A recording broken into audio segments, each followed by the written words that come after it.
एक बार फिर से आपका स्वागत है। शुरुआत बड़ी खबरों के साथ में करेंगे और बात होगी दिल्ली सरकार और उपराज्यपाल के बीच फिर से तकरार बढ़ रही है, आमने सामने है। दिल्ली के एलजी ने गृह सचिव को पत्र लिखा है। दिल्ली सरकार पर एलजी की छवि को खराब करने का आरोप है।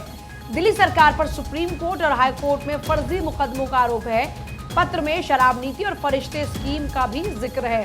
तो देखिए, मामला दिल्ली सरकार बनाम उपराज्यपाल एक बार फिर से सामने आ रहा है। पत्र में शराब नीति का है जिक्र। दिल्ली सरकार और उपराज्यपाल फिर आमने सामने हैं। रंजना, तो राजनिवास ने लिखा गृह मंत्रालय को पत्र, एलजी पद को बदनाम करने का आरोप। एलजी दिल्ली सरकार में फिर टकराव। बड़ी खबर आपको बता रहे, उपराज्यपाल और दिल्ली सरकार के बीच टकराव गहराता जा रहा है। गुरुवार को राजनिवास ने केंद्रीय गृह मंत्रालय को शिकायत की कि दिल्ली सरकार लगातार उपराज्यपाल पद को बदनाम कर रही है।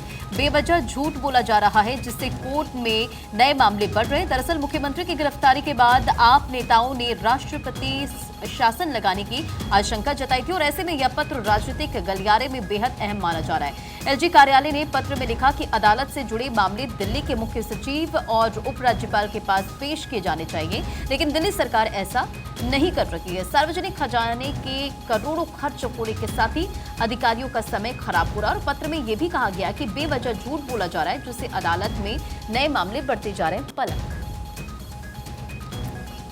बिल्कुल, तो ये बड़ी खबर आपको बता रहे हैं। दिल्ली सरकार और उपराज्यपाल में एक बार फिर से ठनी हुई यहाँ पर दिख रहा है। इसके पहले भी आपने देखा होगा कई बार कई मुद्दों पर आपस में ठनी हुई नजर आती। एक बार फिर से अब एलजी ने गृह सचिव को लिखा है पत्र। दिल्ली सरकार पर एलजी की छवि खराब करने का इस पत्र में आरोप है। सुप्रीम कोर्ट, हाई कोर्ट में फर्जी मुकदमे का भी आरोप इस पत्र में है। पत्र में शराब नीति और फरिश्ते स्कीम का भी जिक्र किया जा रहा है। तो बड़ी खबर आपको बता रहे हैं, दिल्ली सरकार और उपराज्यपाल एक बार फिर से आमने सामने हैं।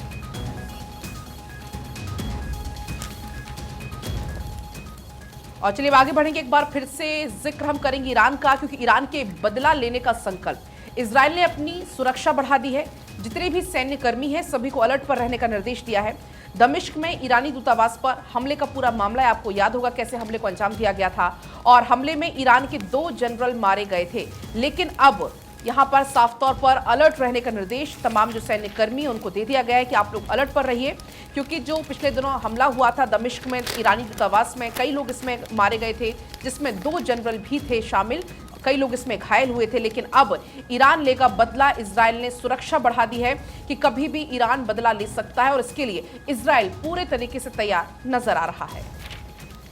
और देखिए, इस खबर का जिक्र अखबारों में भी किया गया है। दैनिक जागरण के देश विदेश के सेगमेंट पे अगर हम जाएं तो ईरान के बदला लेने के संकल्प के बाद में इजरायल में सुरक्षा को बढ़ा दिया गया है। यहाँ जानकारी दी गई कि 106 लोगों को मारना इजरायल का युद्ध अपराध है। इस बीच जानकारी दी गई कि दमिश्क में ईरानी दूतावास पर हवाई हमले के बाद में ईरान का बदला लेने का संकल्प जताए जाने से इजरायल ने अपनी सुरक्षा बढ़ा दी है। सैन्य कर्मियों की छुट्टियां रद्द कर दी गई हैं और उन्हें अलर्ट पर रहने का निर्देश भी दे दिया गया है। वैसे 7 अक्टूबर 2023 को हमास के हमले के बाद में इजरायली सेना अलर्ट पर है और 3 लाख आरक्षित सैनिकों को भी बुला लिया गया है। रंजना, जाहिर तौर पर सोमवार को हुए हवाई हमले में ईरानी दूतावास में तैनात ईरान के 2 जनरल मारे गए थे और हमले का शक इजराइल पर ही जताया गया। इजराइल के हथियारों की बिक्री रोकने की मांग भी इस बीच की जा रही है। गाजा में 3 ब्रिटिश राहत कर्मियों की इजरायली हमले में मौत के बाद ब्रिटेन के न्यायाधीश और खुफिया विशेषज्ञों ने इजराइल को हथियारों की बिक्री रोकने की मांग सरकार से की। 600 से ज्यादा कानूनी व्यवसाय से जुड़े लोग और खुफिया विशेषज्ञ ने ब्रिटेन सरकार से गाजा में हो रहे नरसंहार से दूर हो जाने के लिए कहा। इजराइल को हथियारों की बिक्री रोके जाने की मांग भी कई अन्य यूरोपीय देशों की ओर से उठ रही है। रंजना, बढ़ते आगे खबरों में, गाजा में मारे गए सहायता कर्मियों पर अमेरिका ने चिंता जताई है। जो बाइडेन ने बेंजामिन नेतन्याहू से बातचीत की है। मानवीय कार्यकर्ताओं पर हमले और समग्र बताते चले आपको कि मानवीय स्थिति अस्वीकार्य है। ये अमेरिका की तरफ से स्टेटमेंट है। नेतन्याहू ने माना कि गाजा पट्टी में अनजाने लोगों पर हमला किया गया है। साक्षी, इस बीच अगली खबर, इलेक्शन कमीशन का एनालिसिस सामने आया है। 1991 के बाद 99% निर्दलियों की जमानत जब्त की गई है। 1957 चुनाव में सबसे ज्यादा 8.7% इंडिपेंडेंट जीते। इस बीच एक्सपर्ट्स का कहना है कि लोगों को इन पर भरोसा नहीं है। तो इलेक्शन कमीशन का नया एनालिसिस सामने आया। इस एनालिसिस में जानकारी दी गई 1957 के चुनाव में 8.7% इंडिपेंडेंट चुनाव जीते थे। एक्सपर्ट्स का कहना है कि लोगों को इन पर भरोसा नहीं है। पूजा, देखिए, बिल्कुल इलेक्शन कमीशन का एनालिसिस है जिसमें 1991 का जिक्र हो रहा है कि किस तरीके से अब जो हालात है वो बदले। 1957 में 8.7% जो इंडिपेंडेंट है उन्होंने जीता चुनाव। तो ये जो इलेक्शन कमीशन है इसके हिसाब से इसमें ये पूरा डिटेल के साथ में शेयर किया गया है कि निर्दलियों की जमानत कितनी जब्त हुई और इसके अलावा 57 में कितने इंडिपेंडेंट जीते। इंडिपेंडेंट जो बेसिकली उम्मीदवार रहे हैं उनको लेकर है, एक्सपर्ट ने कहा कि लोगों को इन पर भरोसा नहीं है। और चलिए आगे बढ़ते हुए बात होगी लोकसभा चुनाव की, जिसमें कंगना रनौत चुनावी मैदान में इस बार हैं और कंगना धर्म युद्ध बता रही हैं चुनाव को। मंडी से क्योंकि देखिए उनको प्रत्याशी बनाया गया है, लगातार चुनाव प्रचार कर रही हैं। हिमाचल की जो अपनी परंपरागत चीज़ें हैं उनमें वो मशगूल इस वक्त नजर आई, लोगों के बीच में लगातार पहुंच रही हैं। जो वहाँ का लिबास है वो उसको धारण करके लोगों के बीच में पहुंच रही हैं। वहाँ का खान पान, वहाँ की सभ्यता, हर चीज़ को बहुत ही थॉरोली फॉलो करती हुई नजर आ रही हैं। कांग्रेस को होश नहीं, कुछ भी बयानबाजी दे रहे, कांग्रेस पर हमला बोलती हुई नजर आ रही हैं। मंडी से टिकट मिलने पर कांग्रेस पर वो हमला बोलती नजर, और ये कोई पहला मौका नहीं है इसकी। देखिए कंगना की राजनीति में आने की स्क्रिप्ट लगभग 4 से 5 साल पहले और बेहतर तरीके से तैयार हो रही थी और अब आखिरकार वो उसमें कामयाब भी रही। मंडी से उनको चुनावी मैदान में उतारा गया है। मंडी से टिकट मिलने के बाद में कांग्रेस के खिलाफ में लगातार मोर्चा खोलती हुई नजर आ रही हैं। कांग्रेस के नेताओं की बयानबाजी का जिक्र बार बार करें। दूसरा, सुप्रिया श्रीनेत के एक ट्वीट के बाद में कंगना रनौत को और मौका मिला कांग्रेस के ऊपर हमला बोलने का। कांग्रेस को होश नहीं है, कुछ भी बयानबाजी कर रही है। कंगना रनौत ने कांग्रेस के ऊपर यह हमला भी बोला। इस बीच लोगों के बीच में लगातार पहुंच रही हैं और उसको धर्म युद्ध कह रही हैं, चुनाव कह रही हैं, धर्म युद्ध है मेरे लिए। और चलिए आगे बढ़ेंगे। अमेठी लोकसभा सीट से राहुल नहीं तो और कौन। वाड्रा की इच्छा के साथ ही एक और चेहरा टिकट की दौड़ में आगे है। अमेठी से चुनाव लड़ सकते हैं रॉबर्ट वाड्रा, ये बड़ी जानकारी है। आराधना मिश्रा के नाम पर भी चर्चा है, लेकिन वाड्रा बोल रहे हैं पहले प्रियंका बने सांसद। लेकिन देखिए बड़ी जानकारी आपको बता दें, चुनावी मैदान में उतरने के संकेत उनके द्वारा दिए गए हैं। वहां की मौजूदा सांसद स्मृति ईरानी पर निशाना उन्होंने साधा है। उन्होंने कहा कि अमेठी के लोगों का कहना है कि उनसे गलती हुई है। अमेठी की जनता चाहती है कि मैं वहां से चुनाव लड़ूं। अमेठी के लोग चाहते हैं यदि मैं राजनीति में पहला कदम रखूं तो वो अमेठी से रखूं, ये उनके द्वारा कहा गया। यदि सांसद बनने की सोचता हूं तो अमेठी को ही अपना क्षेत्र बनाऊंगा। वाड्रा ने आपको बता दें कि 1999 में चुनाव का जिक्र भी किया। तब का चुनाव जिक्र करते हुए कहा कि जब वो अमेठी में प्रियंका गांधी के साथ प्रचार करने के लिए गए हुए थे। वाड्रा ने कहा कि वर्तमान सांसद का वहां आना जाना ज्यादा नहीं है। तो ये कहते हुए स्मृति ईरानी पर जमकर निशाना साधते हुए वो नजर आए। बढ़ते खबरों में आगे, केजरीवाल से मिल सकेंगे भगवंत मान और तिहाड़ जेल प्रशासन ने इसे लेकर इजाजत दी है। जंगला के तहत मिलने की इजाजत दी गई है और पंजाब के मुख्यमंत्री कार्यालय ने एक पत्र लिखा था। तिहाड़ जेल प्रशासन को ये चिट्ठी लिखी गई थी। तो बड़ी खबर आपको बता रहे हैं, केजरीवाल से मुलाकात करेंगे भगवंत मान और तिहाड़ जेल प्रशासन को चिट्ठी लिखी और इसे लेकर अब तिहाड़ जेल प्रशासन से इजाजत दे दी गई है। आगे बढ़ते हुए अगली खबर का रुख करते हैं। हेमंत सोरेन की मुश्किलें बढ़ने वाली हैं। जो जानकारी मिल रही है उसके अनुसार ईडी ने रांची में की है 8.86 एकड़ की जमीन कुर्क। ऐसे में अदालत ने आरोप पत्र पर संज्ञान लिया है। सोरेन के साथ में 4 लोगों के भी नाम इसमें शामिल हैं। तो लगातार जो मुश्किलें हैं हेमंत सोरेन की वो खत्म होती हुई नजर नहीं आ रही। ईडी ने कई एकड़ जमीन यहाँ पर जब्त कर लिए, कुर्क की है। अदालत को आरोप पत्र भी लिखा है। पूजा, चलिए आगे बढ़ रहे हैं। बैलिस्टिक मिसाइल का परीक्षण जिसका जिक्र अब हो रहा है। परमाणु हथियार ले जाने में सक्षम है ये बैलिस्टिक मिसाइल। अग्नि प्राइम मिसाइल का सफल परीक्षण 2000 किलोमीटर है इसकी मारक क्षमता। ओडिशा के एपीजे अब्दुल कलाम द्वीप से इसका परीक्षण। रक्षा मंत्री ने इस मौके पर बधाई दी है। बैलिस्टिक मिसाइल अग्नि प्राइम का सफल परीक्षण। और देखिए इस बात का जिक्र अखबारों में भी है। नवोदय टाइम्स मेरे पास है, फ्रंट पेज पर ही अग्नि प्राइम का सफल परीक्षण का जिक्र है। 2000 किलोमीटर की मारक क्षमता। 4 अप्रैल में देखिए ये जो जानकारी है बहुत ही महत्वपूर्ण इसलिए जाती है क्योंकि सामरिक बल कमान ने रक्षा अनुसंधान और विकास संगठन के साथ मिलकर बीते बुधवार की शाम को ही लगभग 7 बजे ओडिशा के तट पर स्थित डॉक्टर एपीजे अब्दुल कलाम द्वीप से अग्नि प्राइम का सफल उड़ान परीक्षण किया। ये नई पीढ़ी की परमाणु सक्षम बैलिस्टिक मिसाइल है जो कि एक साथ दुश्मन के कई टारगेट को तबाह कर सकती है। इसकी अगर मारक क्षमता की बात करते हैं तो 2000 किलोमीटर इसकी मारक क्षमता है और जल्दी से सशस्त्र बलों में शामिल किया जाएगा। अग्नि प्राइम मिसाइल के 3 सफल विकासात्मक परीक्षणों के बाद यह दूसरा प्री इंडक्शन नाइट लॉन्च था जिसका सिस्टम की सटीकता और विश्वसनीयता को बढ़ाया गया। इसके साथ ही भारत ने एरोस्पेस की दुनिया में एक और बड़ी कामयाबी हासिल की है, एक और नए शिखर को छुआ है।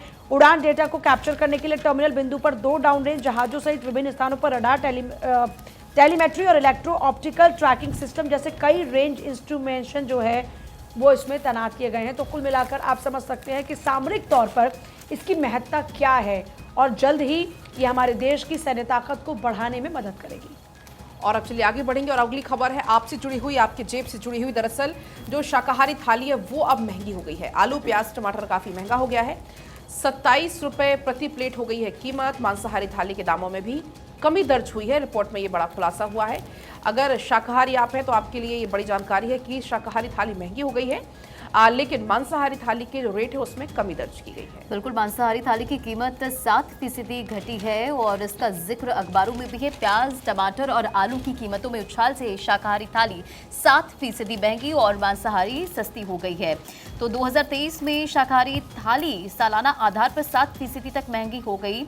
ये आपको 2024 का आंकड़ा बता रहे एक रिपोर्ट के मुताबिक। हालांकि पोल्ट्री की कीमतें घटने से मांसाहारी थाली 7% सस्ती हो गई है। CRISIL market intelligence and analysis ने गुरुवार को जारी अपनी मासिक रोटी चावल दर रिपोर्ट में ये पूरी जानकारी शेयर की है। और शाकाहारी थाली में रोटी, सब्जियां, प्याज, टमाटर और आलू, चावल, दाल, दही और सलाद आते हैं। और इस थाली की कीमत पिछले महीने से बढ़कर 27.3 रुपए प्रति प्लेट पहुंच गई है। बढ़ते खबरों में आगे देखिए, महिलाओं में खून की कमी दूर करेगा टीका और IV आयरन इंजेक्शन पूरी तरह स्वदेशी। एनीमिया के मरीजों पर सिंगल डोज भी ये असर करेगा। तो ये बड़ी जानकारी आपको दे रहे हैं, बड़ी खबर आपको बता रहे हैं, जहां अब एक इंजेक्शन महिलाओं के जो खून में कमी है उसे वो दूर करता नजर आएगा। और IV आयरन इंजेक्शन पूरी तरह से स्वदेशी है। एनीमिया के मरीजों पर सिंगल डोज कारगर होगा। साक्षी।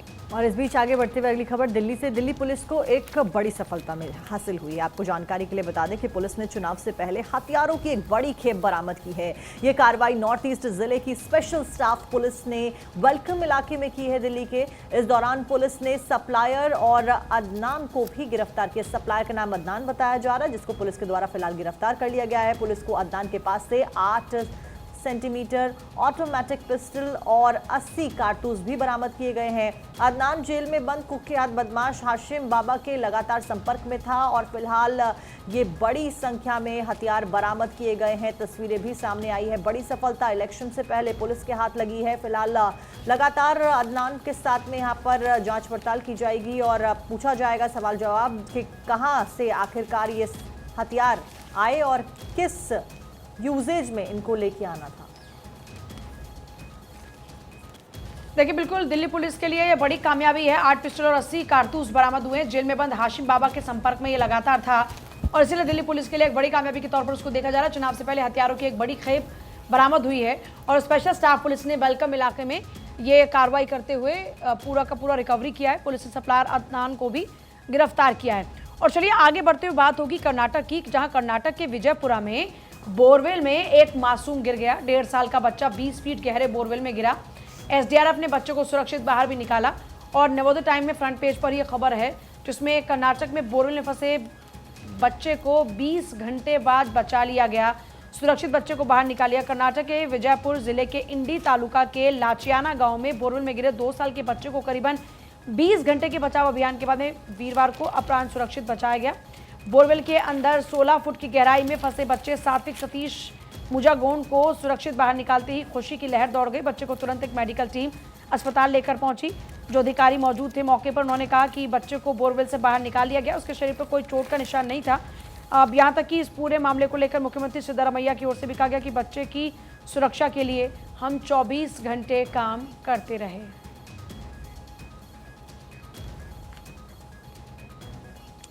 और देखिए अब आगे बढ़ेंगे, बड़ी खबर आपको बताएंगे। आज अदा की जाएगी अलविदा जुमे की नमाज। रमजान के आखिरी जुमे की ये नमाज होगी। आज इबादत गाहों में नमाजियों की भारी भीड़ भी देखने को मिलेगी। इसके मद्देनजर सभी मस्जिदों में जो इंतजाम है वो पुख्ता कर लिए गए हैं।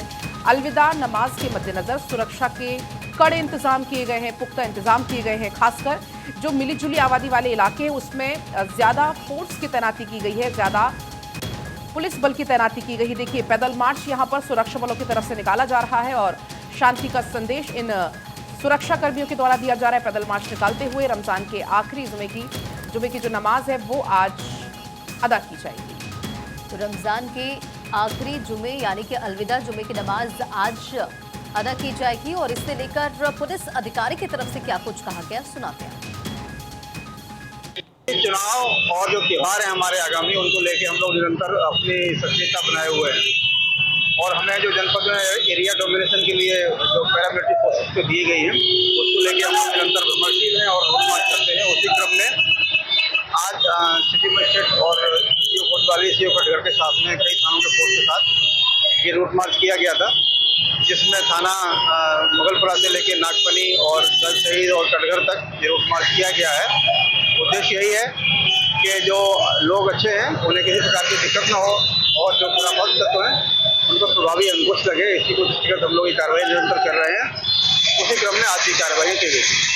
तो देश भर में सुरक्षा व्यवस्था के पुख्ता इंतजाम किए गए, अधिकारियों की तरफ से ये पूरी जानकारी शेयर की गई है। देखिए, फ्लैग मार्च निकाला गया है। रमजान के आखिरी जुमे यानी अलविदा जुमे की नमाज को देश भर की सभी मस्जिदों में अदा की जाएगी और इसको लेकर मस्जिद प्रबंधन और प्रशासन ने देश की सभी मस्जिदों में सुरक्षा व्यवस्था के पुख्ता इंतजाम किए हैं।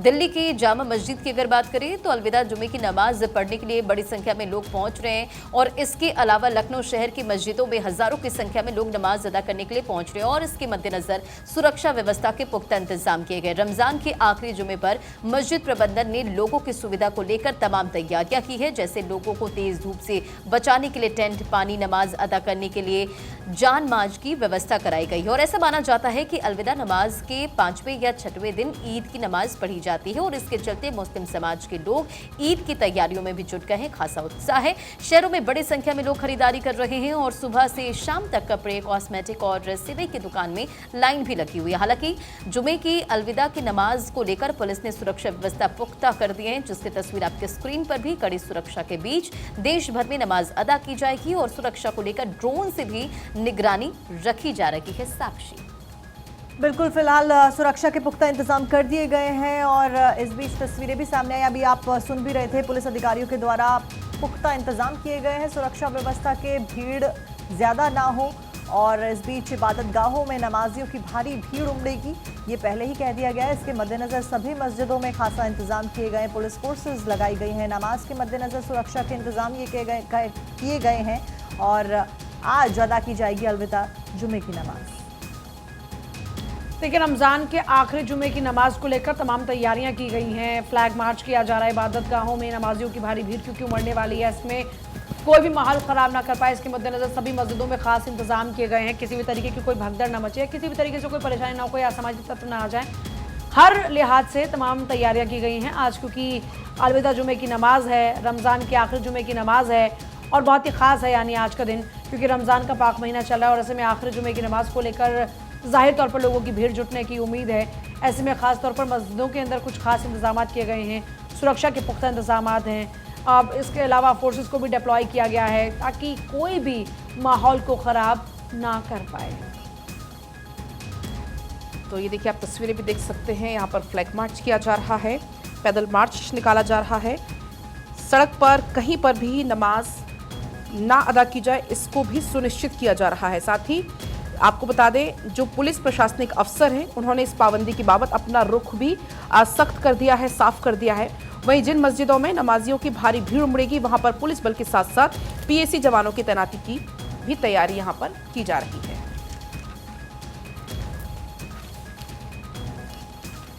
बढ़ते खबरों में आगे, देश के 6 राज्यों में लू चल रही है। तापमान 43 डिग्री पहुंच चुका है। एमपी की अगर बात करें, मध्य प्रदेश की अगर बात करें तो 18 जिलों में बारिश की संभावना। तो देखिए, मौसम का मिजाज किस तरह से बदला हुआ। पहाड़ी राज्यों में बर्फबारी का दौर जारी है और आपको ये भी बताते चले कि मौसम विभाग की तरफ से पहली चेतावनी जारी कर दी गई थी और देखिए किस तरह से पहाड़ी राज्यों में बर्फबारी का दौर है। तो 6 राज्यों में, देश के 6 राज्यों में लू चल रही, तापमान 43 डिग्री पहुंच गया। तो मध्य प्रदेश की बात करें तो यहाँ मौसम का मिजाज बदला हुआ है, बारिश का दौर जारी है। साक्षी, और देखिए, इससे पहले भी इसी बुलेटिन के माध्यम से हम लगातार आपको बताते आए कि किस तरीके से आने वाले समय में लू के लिए ऑलरेडी एडवाइजरी जारी कर दी गई। यहाँ तक कि इलेक्शन कमीशन भी इस बार एडवाइजरी जारी कर चुका है, क्योंकि इलेक्शन इस बार कुछ देरी के साथ में होते हुए नजर आ रहे हैं और इसी वजह से कहा जा रहा है कि टेम्परेचर बढ़ने वाला है और ऑलरेडी कई सारे राज्य ऐसे हैं जहां पर लू चलना फिलहाल शुरू हो गई है। पहाड़ी राज्यों में बर्फबारी जहां एक तरफ जारी है, वहीं दूसरी तरफ मैदानी इलाकों में गर्मी बढ़ती हुई नजर आ रही है। तापमान 43 डिग्री पहुंच गया है कई कई जगहों पर, जिसकी वजह से लोगों को खासा दिक्कतों का सामना करना पड़ रहा है। एमपी के 18 जिलों में बारिश की संभावना हालांकि जताई गई है। पहाड़ी राज्यों में बर्फबारी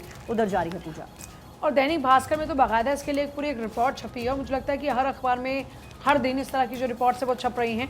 आंकड़ों में पारा भले ही कम, लेकिन गर्मी ज़्यादा महसूस हो रही है। खासतौर पर अगर दक्षिण की बात करें तो यहाँ पर अभी से ही बुरा हाल है।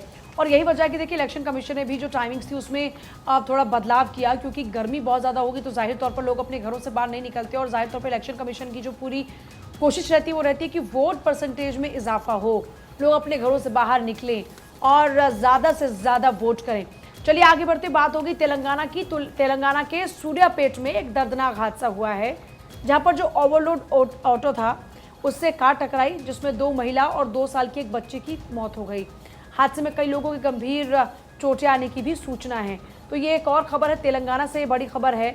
और तेलंगाना के सूर्यापेट में दर्दनाक हादसा हुआ है, जहां पर जो ओवरलोडेड ऑटो था उससे कार टकरा गई। तस्वीरें भी इस वक्त आप देख रहे हैं, जिसमें 2 महिला और एक 2 साल की बच्ची की मौत हुई है। बेहद दर्दनाक हादसा, ओवरलोडेड था ऑटो। और आमतौर पर हम देखते हैं कि ऑटोज़ की जो लापरवाही रहती है वो कई दफ़ा एक बड़ी वजह बनती है बड़े एक्सीडेंट्स की, लोगों की जान जाने की। और दूसरा ये जो सवारी वाले ऑटो होते हैं जिसमें कई सारी सवारियों को लेकर जाया जाता है, ये लोग क्षमता से ज़्यादा मुनाफे के चक्कर में, ज़्यादा पैसा कमाने के चक्कर में क्षमता से ज़्यादा लोगों को बिठाते हैं और उसके बावजूद ही स्पीड पर इनका कोई कंट्रोल होता नहीं, और जिस कारण से लोगों की जान को जोखिम में डालते हैं। इसका खामियाजा कई दफ़ा जिंदगियां चुका चुकी हैं। और यहाँ पर भी तेलंगाना में भी कुछ ऐसा ही हुआ। ओवरलोडेड था ये ऑटो और कार की, और ऑटो की ज़ोरदार टक्कर हुई। हो सकता है कि कार भी हाई स्पीड में रही हो, हालांकि बहुत ज़्यादा तस्वीर अभी क्लियर नहीं हो रही है। लेकिन एक हकीकत यह है कि इस दर्दनाक हादसे में 2 महिलाओं की और एक 2 साल की बच्ची की जान गई है। तेलंगाना के सूर्यापेट से दर्दनाक हादसा। और अब आगे बढ़ेंगे, एक और बड़ी खबर आपको बताएंगे। दिल्ली एक्साइज पॉलिसी केस, जिसमें के कविता ने मांगी है जमानत। पीएमएलए के तहत महिलाओं को छूट का हवाला दिया है। ईडी ने जमानत के विरोध में तर्क दिया है कि कविता एक प्रमुख नेता है, ये ईडी की तरफ से कहा गया है दलील में कि कविता को पीएमएलए के तहत छूट नहीं दी जा सकती, ईडी का ये कहना है। और लगातार के कविता की तरफ से इस पूरे मामले में जमानत की मांग की जा रही है। इसमें पीएमएलए के तहत महिलाओं को छूट का हवाला के कविता की तरफ से दिया जा रहा है। लेकिन आपको बता दें कि ईडी ने इसमें साफ तर्क दे दिया है कि के कविता एक प्रमुख नेता है, के कविता को पीएमएलए के तहत छूट नहीं दी जा सकती। अब देखने वाली बात होगी कि आगे ईडी का इसमें रुख क्या होता है, क्योंकि लगातार के कविता की तरफ से इसमें छूट की मांग की जा रही है। ईडी ने जमानत के विरोध में भी लेकिन साफ साफ अपना तर्क रख दिया है।